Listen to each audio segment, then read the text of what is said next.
So fall is here and I wanted to give some fall book recommendations, and I picked out 10 different books that I'm really excited to share with you all. And I even put on my Taylor Swift cardigan, so cute. I even put on some red lipstick, trying to get into the fall mood even though it's like 70 degrees today. And if you're anything like me, fall is your favorite season of the year, so these books are going to be right up your alley. These are like all so perfect for the autumnal fall vibes. So grab your pumpkin spice lattes and we're going to get right on into the books. So the first book that I want to recommend is Legendborn by Tracy Deonn, and I absolutely love this book. I feel like this one is perfect for the fall time because it starts at the beginning of a new school year, and beginning of school always reminds me of fall. So this book follows Bree, and she is 16 years old and her mom has just died in a car crash, so she is still reeling from that when she ends up going to UNC for their sort of like high school exchange program. Basically, if you're a very smart high schooler, you can go to UNC and attend their program there. And when she is at UNC Chapel Hill, she ends up kind of discovering this secret society. And this secret society is filled with Legendborn students who basically all have familial ties to the Knights of the Round Table. Like, we're talking about Sword in the Stone, that kind of thing. And this book was absolutely fascinating because it deals with a lot of different topics. It deals with obviously magic. It deals with Bree being in this sort of new environment, kind of like a fish out of water. She is a teenager, she's a high schooler going to this program at a college. She's meeting all of these students who have these magical powers, whom she doesn't really fit in with them necessarily in the beginning. And with all of that happening in the aftermath of her mother's death, this is really hard on Bree, and she has a lot of struggles throughout the book. But I absolutely love her as a character because she is so strong-willed and just so willing to take on challenges. I think she is such a fun and easy to root for protagonist, so I highly recommend this one. The next book is one that I feel like I have to recommend literally any time that I make a video like this because I never see anybody else read it, and I read it a couple of years ago and I absolutely loved it, and that is Vasa in the Night by Sarah Porter. I am like this book's biggest fan. Seriously, I am this book's biggest fan. If you are anything like me, you might also like the Twilight Zone show. Maybe for a more like relevant modern reference, it might be kind of like Black Mirror. I'm just a bigger fan of the Twilight Zone personally. I love it. But I really think that this book is so much like the Twilight Zone, so much like Black Mirror. It has that sort of like unsettling factor to it. And basically this is a retelling, reimagining of Vasilisa the Beautiful, but it is set in like a modern New York.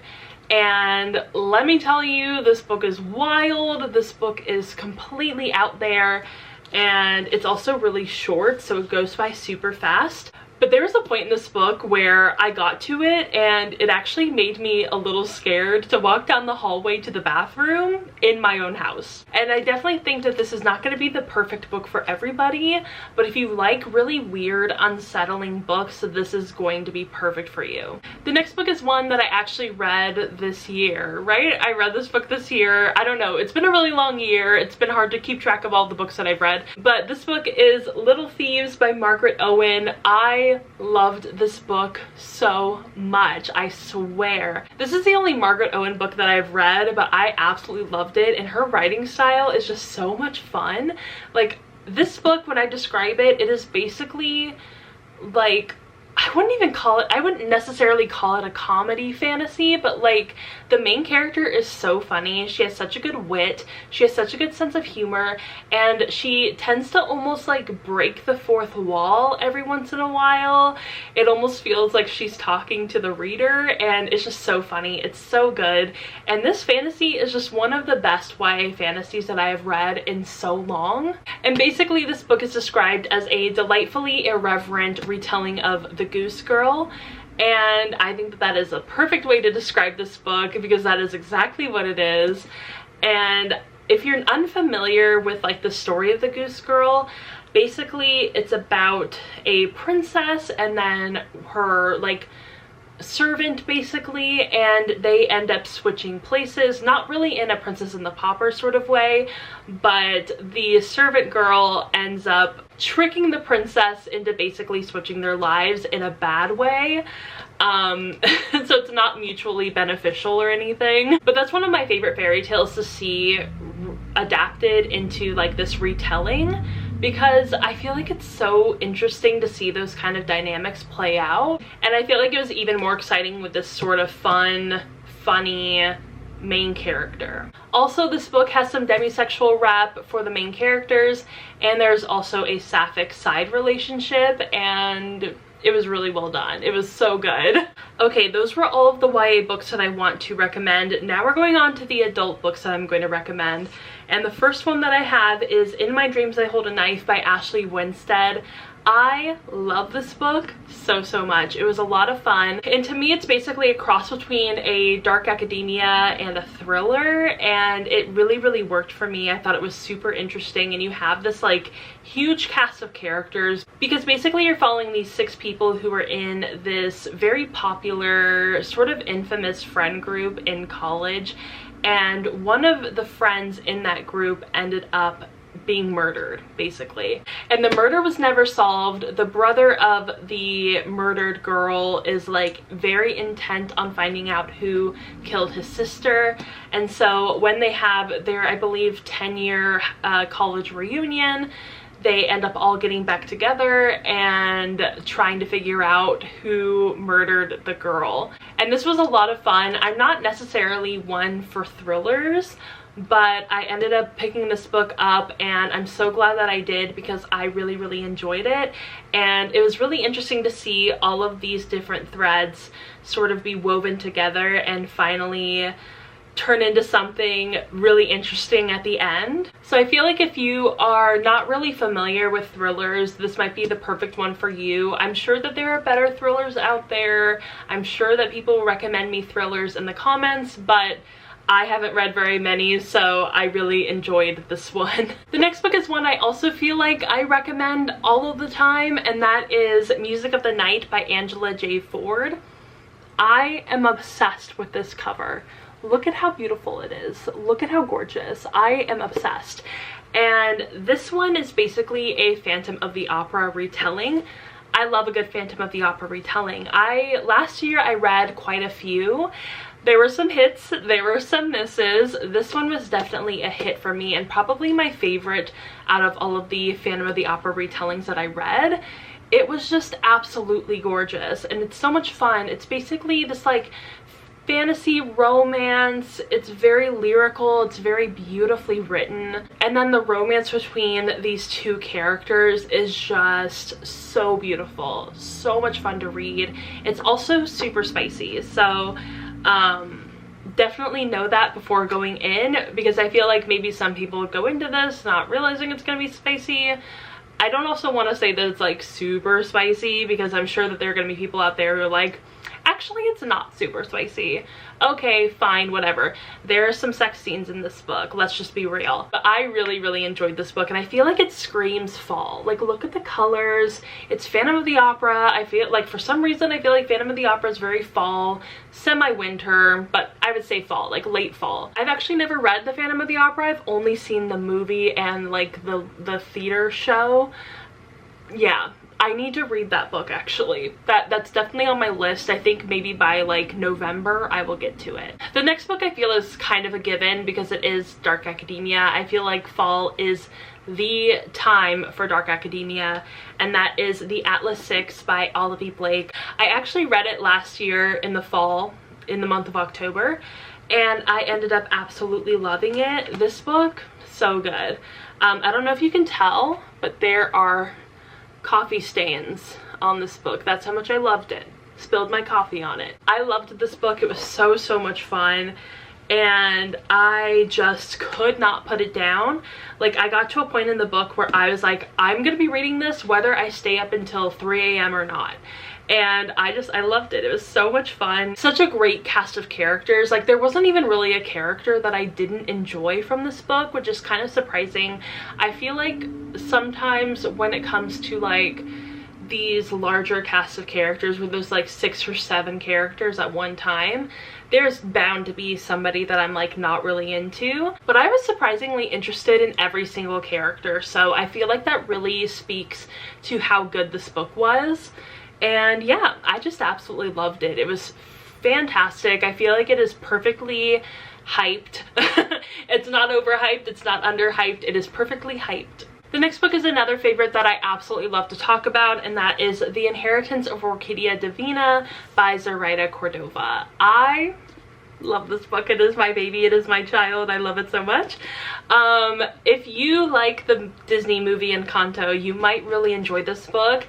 They're different in the way that like Encanto's clearly targeted towards children. This book is clearly targeted towards adults, so just go into this knowing that it's gonna be very adult. I feel like most of us are adults here, so we can all kind of like know that before we're going into a book. But I absolutely love this one. It is just so fantastic. And it's definitely a book that I feel like I would love to reread, because it's not necessarily a spooky book, but it is very whimsical. It has a lot of magic. It's almost sort of like magical realism, and it definitely deals a lot with family drama, family dynamics. And you all know that I love a good family drama, a good family dynamic. And this one is just top tier. So I absolutely love this book. I highly recommend it. If you have not read this yet, I don't know what you're doing, you need to pick it up. The next book I feel like is another staple, and that is Mexican Gothic by Silvia Moreno Garcia. Oh my gosh, I love this book so much. It is fantastic, it is wonderful, it is everything that I could ask for in a Gothic horror book. This was one of the first Gothic horror books that I'd ever read, and I fell in love with the genre. It is fantastic. It is set in 1950s Mexico, and basically it follows this girl who is a little concerned with what is going on with her cousin in her cousin's new marital home. And she ends up getting sent to her cousin's house by her dad, and he's like, you know, you probably should go check on your cousin. And she's like, okay, I guess. And she decides to go, and things are really weird when she gets there. Her cousin actually married into a white non-Latina family, and they're a little creepy. They're a little weird. They're a little spooky.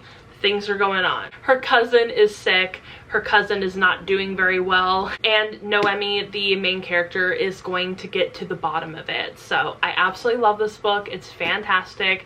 If you are a Gothic horror fan, I don't know how you haven't read this book yet, but if you're looking to get into Gothic horror, I think that this is a perfect place to start. The second to last book that I would like to recommend is a romance, just a straight up romance, and you know what? I absolutely love this book. That is The X Hex by Erin Sterling. Oh my gosh, fantastic. It was so much fun. It really gave like DCOM, Disney Channel original movie. And if you love those growing up, this is gonna be perfect for you. If you really like Halloween Town or Twitches, perfect book. Perfect book. You know, you could make it a day. You could like watch Halloween Town or Twitches or both of them, or like Hocus Pocus might be a good one too. And then you could like cuddle up with this book after you're done watching your movies, and it's super short, so you could totally get through it in like a sitting, possibly. It's like 300 pages long, but oh my gosh, it was so much fun. It was such a fun book, and it has sort of like a rivals to lovers energy going on. They used to be dating, but then like something happened, some drama, and then now they hate each other, and now they have to work together again. So it's a lot of fun. It, you know, deals with witches and magic, and it's adorable. It's such a cute little book. Alright, so the very last book is one that is one of my favorites, especially for this year, and it just like cemented my love for the Gothic horror genre, and that is The Death of Jane Lawrence by Caitlin Starling. Oh my gosh, iconic. Love this book. So good. One of the best books on this list. I mean, honestly, they're all really good. It's hard to say that one is the best because they're all so good. They're all so good. And this one is basically about the titular character Jane Lawrence, and she ends up getting into this marriage of convenience with this doctor, kind of a renowned doctor a little bit. But when she moves in, things start to happen. Things are a little weird. She is falling for the guy that she ended up marrying, but she's finding out some like secrets that he has, and there's some like weird spooky magic going on, and she doesn't really know what to do. I think that this little section at the bottom of the synopsis just is perfectly describing this book. It says, in the death of Jane Lawrence, Caitlin Starling crafts a new kind of gothic horror from the bones of the beloved canon, set in a dark mirror version of post-war England. This Crimson Peak-inspired story assembles, then upends, every expectation set in place by Shirley Jackson and Rebecca, and will leave readers shaken, desperate to begin again as soon as they are finished. And that is so true. I have been dying to reread this book. I don't know if I will. I was thinking maybe I would reread it physically because I technically read it the first time as an audiobook. So maybe I will have to pick up this book physically the next time I end up reading it. Wow, so those were all of my fall, autumnal, spooky, gothic, romance recommendations. I feel like I had a really good mix of books in this stack. I tried to make it as like interesting and diverse as possible, especially with the books that I physically own. So I hope you all enjoyed my autumnal spooky recommendations, and if you did, go ahead and give it a thumbs up and subscribe to my channel. Also go ahead and follow me on Instagram, Twitter, Goodreads, Storygraph, TikTok. All of my links are down below, and I will see you all in my next video. Bye! Ooh, I thought it'd be me and you.